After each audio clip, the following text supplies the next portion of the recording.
Mind Expander TV.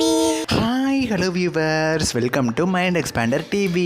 Sun டிவியில் ஆரம்பமே அசத்தலாக தான் இருக்குது. ஸ்டார்டிங் லான்ச் வீக்கே பார்த்திங்கன்னா நல்ல ரேட்டிங் வாங்கியிருக்கு. நம்ம எதிர்பாராத சீரியல்ஸ் எல்லாம் அது கொண்டு இந்த சீரியல் முந்திருச்சு. ரொம்பவுமே ஒரு அன்எக்ஸ்பெக்டடான மாற்றங்கள் தான் சன் டிவி நான் பிரைம் டைமில் நடந்திருக்கு. ஸோ என்னென்ன மாதிரி சீரியல்ஸ்லாம் ரேட்டிங் வாங்கியிருக்கு அப்படின்னு சொல்லி இந்த வீடியோவில் டீட்டெயிலாக அவங்க கூட ஷேர் பண்ண போகிறேன். ஸோ இந்த வீடியோவை ஸ்கிப் பண்ணாமல் ஃபுல்லாக பாருங்கள். இப்போ வாங்க வீடியோக்குள்ளே போகலாம். சன் டிவியோட பிரைம் டைம் சீரியல்ஸில் என்னென்ன ரேட்டிங்ஸ் வாங்கியிருக்கு அப்படின்னு சொல்லி இப்போ தான் நம்ம வீடியோ அப்லோட் பண்ணியிருந்தோம். நீங்கள் பார்க்கலன்னா நம்ம சேனலில் போய் செக் பண்ணி பாருங்கள். அதுலேயுமே நிறைய பேர் கேட்க ஆரம்பிச்சிட்டிங்க வினோதினி சீரியலோட லான்ச் வீக் டிஆர்பி என்ன அப்படின்னு சொல்லி. ஸோ அதுக்கான அப்டேட்மே இந்த வீடியோவில் இருக்குது. ஸோ இந்த வீடியோவை ஸ்கிப் பண்ணாமல் ஃபுல்லாக பாருங்கள். இப்போ வாங்க ஒவ்வொரு சீரியல் ரேட்டிங்ஸாக பார்க்கலாம். ஃபஸ்ட்டு பிளேஸில் எந்த சீரியல் இருக்குது அப்படின்னா புன்னகை பூவை சீரியலோட கிளைமேக்ஸ் டே ரேட்டிங் தான் இருக்குது. புன்னகை பூவையோட சாட்டர்டே எபிசோட் பார்த்திங்கன்னா கிளைமேக்ஸ் எபிசோடாக இருந்துச்சு. ஸோ அது பார்த்திங்கன்னா 4.20 அப்படின்னு சொல்லி ஃபஸ்ட் டைம் வந்து 4+ மேலே அந்த சீரியல் வாங்குதுன்னு நினைக்கிறேன். எனக்கு கன்ஃபார்மாக தெரில. ஸோ கிளைமேக்ஸ் பார்த்திங்கன்னா ஒரு நல்ல ரேட்டிங்கோட முடிச்சிருக்காங்க.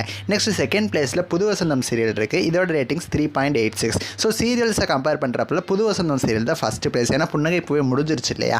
ஸோ புது வசந்தம் சீரியல் ஃபஸ்ட்டு பிளேஸில் 3.86 ரேட்டிங்ஸில் இருக்குது. நெக்ஸ்ட் செகண்ட் பிளேஸில் இலக்கியா சீரியல் 3.81 ரேட்டிங்ஸில் இருக்குது. 4+ மேலே எடுத்துகிட்டு இருந்த இப்போ எல்லா சீரியல்ஸும் பார்த்திங்கன்னா இப்போ 3+ மேலே எடுக்கிற அளவுக்கு ஆயிடுச்சு. நெக்ஸ்ட் தேர்ட் பிளேஸில் நம்ம வினோதினி சீரியல் இருக்குது. வந்த ஃபஸ்ட்லேயே பார்த்திங்கன்னா தேர்ட் பிளேஸ் வாங்கிருச்சு 1 மணிக்கு டெலிகாஸ்ட் ஆகிற serial with the ratings of 3.31 ratings வாங்கியிருக்கு. 1 மணிக்கு ஸ்டார்டிங் நல்ல ரேட்டிங்ஸோட ஸ்டார்ட் பண்ணியிருக்காங்க. ஃபோர்த் பிளேஸில் லக்ஷ்மி சீரியல் இருக்குது. இதோட ரேட்டிங்ஸ் 3.21. 2:30 டெலிகாஸ்ட் ஆகிற சீரியலே 1 o'clock டெலிகாஸ்ட் ஆகிற சீரியல் பீட் பண்ணிடுச்சு. ஸோ அந்தளவுக்கு பார்த்திங்கன்னா வினோதினி சீரியல் எல்லாருக்கும் பிடிச்சிருச்சா என்னன்னு தெரியல. நெக்ஸ்ட் பிளேஸில் ஆனந்தராகம் சீரியல் இருக்குது. ஸோ இதனோட ரேட்டிங்ஸ் எவ்வளோ அப்படின்னா 2.93 ரேட்டிங்ஸ். 3+ மேலே கான்ஸ்டண்ட்டாக வாங்கிட்டு இருந்தாங்க. இப்போ சடனாக 2+ அப்படிங்கிற மாதிரி கொஞ்சம் குறைஞ்சு தான் போயிடுச்சு. நெக்ஸ்ட் 6th பிளேஸில் மணமகளைவா சீரியல் இருக்குது. இதோட ரேட்டிங்ஸ் எவ்வளோனா 2.53.